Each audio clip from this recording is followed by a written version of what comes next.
Hello and welcome to Dining with Death. This episode is on my playlist, Dining with the Disappeared, where we talk about people who have vanished. We talk a little bit about their lives and the circumstances surrounding their disappearance. I've made a commitment to some of you to be better about promoting the channel, and so if you would like to support me, please like the video and subscribe to my channel. It really does help. The other thing you can do is join my Patreon. The end goal there is to raise money to donate to police departments who have cold case DNA in storage that cannot be tested because there is no money to test it. We want to help with that. If you can only donate $1 or $2 a month, hey, that's great. I just appreciate the support and I appreciate the fact that you're here. And with that, I'm Stacy Lee. Let's begin. This is a very infamous case for several reasons. It's a terrifying story, it's a parent's worst nightmare, and it's a story that forever changed the missing children's alert system in America. Johnny Gosch vanished in the early 1980s, and he became the first ever Milk Carton Kid. This might surprise a lot of you, but the current generation of teenagers and even people in their early 20s do not remember what Milk Carton Kids were. From 1984 to 2013, dairies would print on their cardboard milk cartons the pictures, the faces of people that were missing, children specifically. They would print their date of birth, they would print the date they went missing and from where, obviously in hopes of getting their name and their face out there in case someone saw them. And they became known as Milk Carton Kids. Now, most of you watching know this, but I'm telling you, the younger kids, they don't know. This story is what started it all. Johnny Gosch was my age then when he disappeared on September 5th, 1982. We were both 12 years old at the time. Johnny lived in Des Moines, Iowa, and he made money by delivering newspapers. It seems difficult to imagine a time in America where you'd send a 12-year-old kid out at 4:30 in the morning alone to wander the neighborhood delivering newspapers, but that is, in fact, the way I was raised. A lot of the boys in my town had paper routes, and they'd go out every day before the sun was up to make their deliveries. On the day of his disappearance, Johnny left his home on foot to deliver newspapers on his paper route, just as he had done many times before. September 5th, 1982 was a Sunday, and the Sunday paper is much larger than other daily papers, so Johnny took his bags and his wagon and he prepared to make his rounds. At about 7:45 that morning, calls began coming into the Gosch home from customers complaining that they hadn't received their Sunday paper. John Gosch, Johnny's father, then got in his car and began driving the route his son would walk on his delivery path. As he drove, he came upon the red wagon that Johnny used to haul the papers around in. The wagon was just sitting on the sidewalk several blocks from the Gosch home. It's this wagon right here. The Gosch family has hung onto it all these years. When John saw the wagon, it was still full of newspapers, and Johnny was nowhere to be found. After John did a cursory search of the neighborhood, he informed his wife, Noreen, that he couldn't find Johnny. The police were called, and the Gosches were shocked to learn that they could not report their son missing for 72 hours. Can you imagine? You call the police and say, my 12-year-old has vanished, and they tell you, you have to wait 72 hours before we'll do anything. The 80s. The 80s, it was a different time and a different place, and we got a lot of things wrong. Soon, the entire neighborhood was aware that Johnny was missing, and people began to help look for him. Very early on, some other paperboys came forward and told Noreen and John Gosch that they had seen Johnny talking to a man in a blue car before he disappeared. The boys were gathered around, folding their papers and loading them into their bags together. They said this car was a blue Ford Fairlane and that the man inside opened his door and swung his feet out of the car and put them on the pavement and then sat there talking with the boys, asking for directions. Johnny gave the man directions and then began to walk away. The other paperboys then claim they saw this man flick his dome light 3 times, perhaps signaling to someone else to follow Johnny. That is the single, solitary, only clue police have ever had to go on. For days, and then weeks, and then months, and then years, Johnny's family searched, and they hoped, and they waited. His parents got involved in politics and began lobbying the legislature to change the laws regarding missing kids, to do away with the waiting period for police involvement, and they were successful.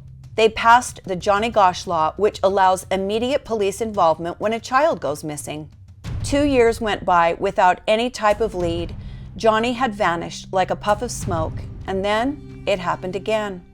On August 12, 1984, 13-year-old Eugene Martin, who went by Gene, vanished while delivering papers on his Des Moines paper route.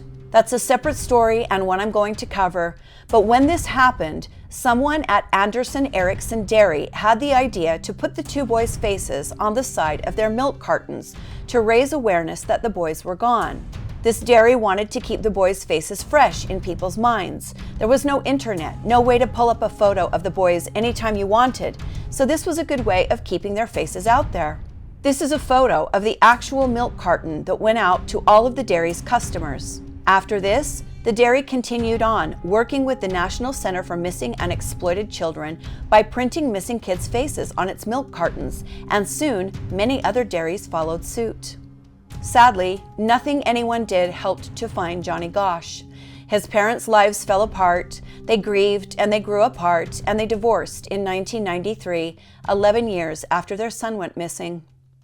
Now, this is where my memory of this case begins. I did not know about Johnny Gosch when I was a kid. I didn't hear anything about that. But in the 90s, the early 90s, when I was 21, 22 years old, I really started to get into true crime, and this is one of the first cases I remember hearing about. First, I learned the story of the disappearance that had happened years earlier, and then I learned about the claims that Johnny's mother was making, and it was a very controversial issue, and it made great fodder for the daytime talk shows. A few years after his disappearance, Johnny's mother, Noreen, received a strange visit from a man who claimed to have been involved in Johnny's abduction. The man, who was never identified, provided Noreen with some details about Johnny's disappearance that had not been disclosed to the public. However, this man's identity and the veracity of his claims have never been confirmed. Over the years, numerous theories have been put forward about what may have happened to Johnny. Some have suggested that he may have been abducted by a pedophile ring or a human trafficking ring. Others have speculated that he may have been taken by individuals associated with the CIA as part of a larger conspiracy theory about government involvement in child abductions. The government can't even run itself. They don't want to take care of your kids. In 1985, someone found a dollar bill in circulation on which someone had written, "I'm alive, Johnny Gosch." Then in 1986, 14-year-old Mark Allen, another paperboy, disappeared on his paper route, again in Des Moines. In 1988, the Gosches received a letter that they believed was written by Johnny. The letter was turned over to the police, and the contents have never been divulged to the public.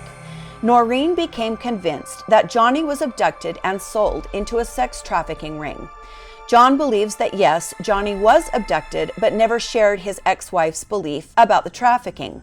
In 1991, a prisoner, a man named Paul Bonacci, told his cellmate in a Nebraska prison that he had helped kidnap Johnny Gosch. Paul later even told his attorney the same thing, and the claims were investigated, but no new information was ever released to the public about this. In 1992, 10 years after Johnny vanished, America's Most Wanted aired an episode about the story, and it really helped to renew people's interest in the cold case.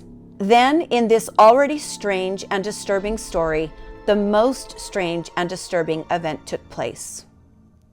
I distinctly remember the news that came out on the day that this happened, and I'm not even going to lie, I rolled my eyes. I was just like, what? I just felt like there is no way that happened. And now, I'm not so sure.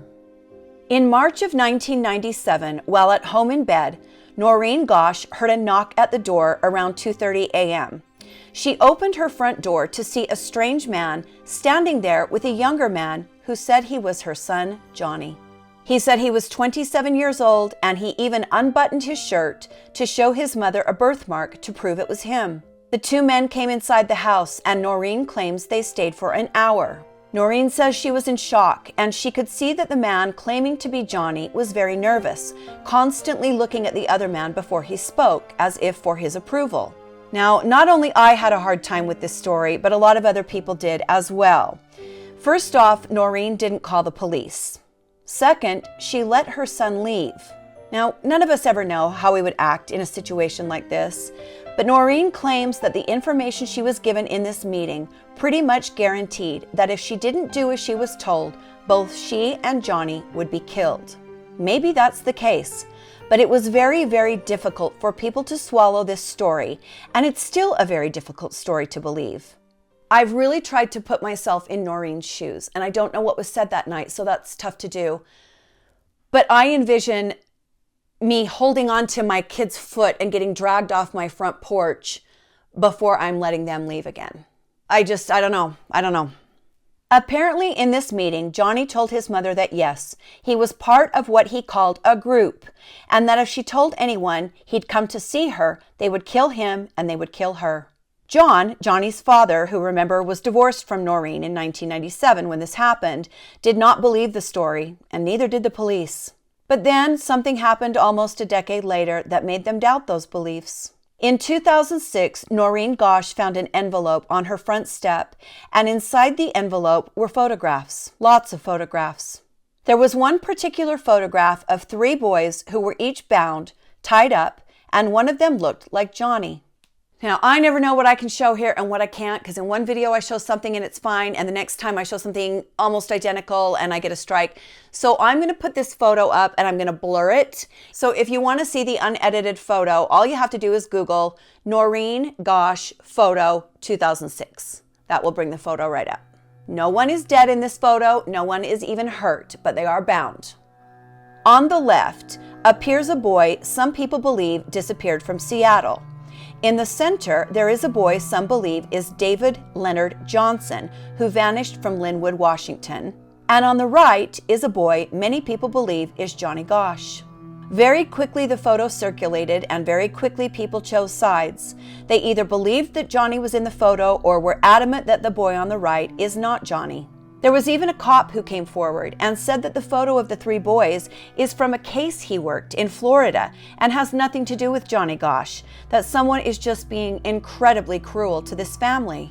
The delivery of the photos to Noreen's doorstep in 2006 is the last major event that has occurred in this case. Noreen and John have remarried and tried to move on with their lives, but as Noreen has stated, things were never the same for them again. This case has remained open for decades, and in 2018, the West Des Moines Police Department announced that they will be launching a new investigation into Johnny's disappearance. The department created a new tip line and called on the public to come forward with any information or leads related to the abduction. After 40 years, there are still officers dedicated to finding out what happened to this paperboy so long ago. Today, Johnny Gosch would be my age, 52, and these are age-progressed photos of what he would look like if he is still out there somewhere. If you think you know anything at all that might be of help, please contact the Division of Criminal Investigations Missing Person Tip Line at 515-725-6036. You can remain anonymous. Wouldn't it be wonderful if after all these years, someone out there could bring some closure to Johnny's family and some answers to all of those who have worked the case for half their lives? Thank you for joining me today on Dining with Death, Dining with the Disappeared. Again, hit that like button and subscribe to the channel if you want to see more from me. I really, truly appreciate your support, more than I will ever be able to say. Stay safe, my friends, and be kind to each other. And I'll see you next time on Dining with Death. Bye.